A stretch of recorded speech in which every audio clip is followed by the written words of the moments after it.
നമസ്കാരം. എൻ്റെ സംഖ്യാശാസ്ത്രം വീഡിയോ കണ്ടതിന് ശേഷം അഭിപ്രായങ്ങൾ പറയുകയും ഡൗട്ട് ചോദിച്ചുകൊണ്ട് കമൻ്റ് ഇടുകയും ചെയ്ത എല്ലാവർക്കും ഒരുപാട് നന്ദി. അറിയാനുള്ള നിങ്ങളുടെ ആഗ്രഹത്തെ ഞാൻ അഭിനന്ദിക്കുന്നു. തീർച്ചയായിട്ടും എത്ര തവണ വേണമെങ്കിലും ഇത് പറഞ്ഞു തരാൻ ഞാൻ തയ്യാറാണ്. ചോദിച്ചോളൂ. ഈ വീഡിയോയിൽ കൂടെ ഞാൻ പറയാൻ ഉദ്ദേശിക്കുന്നത് പരൽ സംഖ്യകളെക്കുറിച്ചാണ്. കാൽഡിയൻ സംഖ്യാശാസ്ത്രപ്രകാരം നമുക്ക് ഓരോന്നായി പരിശോധിക്കാം. നോക്കിക്കോളൂ. നിങ്ങൾക്ക് ഇതിൽ നോക്കി കണ്ടുപിടിക്കാം. ഓരോ സംഖ്യകളും ഏതാണെന്നും അതിൻ്റെ ലെറ്റേഴ്സ് ഏതാണെന്നും നിങ്ങൾക്ക് മനസ്സിലാക്കാൻ സാധിക്കും.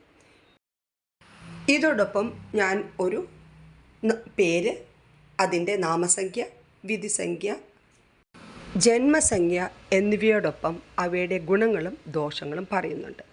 നിങ്ങൾക്ക് ഇതിൽ നോക്കാം. 14 DOB ആയ ഒരു വ്യക്തിയുടെ ജന്മസംഖ്യ 5, അതായത് അതിൻ്റെ അധിപൻ ബുധൻ. വിധിസംഖ്യ 4. ഈ ഒരു വ്യക്തിയുടെ ജന്മസംഖ്യ 5, വിധിസംഖ്യ 4, നാമസംഖ്യ 1. ഇത് എങ്ങനെ ഈ വ്യക്തിയുടെ വ്യക്തി ജീവിതത്തെ ബാധിക്കുന്നു എന്ന് നോക്കാം. ഈ ഒരു വ്യക്തിക്ക് വളരെ സവിശേഷവും വിരുദ്ധമായ കഴിവുകളുള്ള ഒരു വ്യക്തിത്വമാണ് ഉണ്ടായിരിക്കുക. അതായത് ഈ 3 സംഖ്യകളുടെ സ്വാധീനം നമുക്ക് എങ്ങനെയാണെന്ന് നമുക്ക് നോക്കാം. ജന്മസംഖ്യ 5 ബുധനാണല്ലോ. അതായത് വളരെ ചടുലമായിട്ടുള്ള ബുദ്ധിശക്തിയുള്ള വ്യക്തിയാണ്. ഒരുപാട് മാറ്റങ്ങൾ ഇഷ്ടപ്പെടുന്ന വ്യക്തിയാണ്. എപ്പോഴും പുതുമ വേണമെന്ന് ആഗ്രഹിക്കുന്ന വ്യക്തിയാണ്. ബുധൻ്റെ സവിശേഷ ഗുണമായിട്ടുള്ള ആശയവിനിമയ ശേഷി കൂടുതലായിരിക്കും. മറ്റുള്ളവരുമായിട്ട് പെട്ടെന്ന് എഴുകാനും ആ സംസാര ശൈലി കൊണ്ട് മറ്റുള്ളവരെ വശീകരിക്കാനും സാധിക്കുമെന്നാണ് പറയുന്നത്.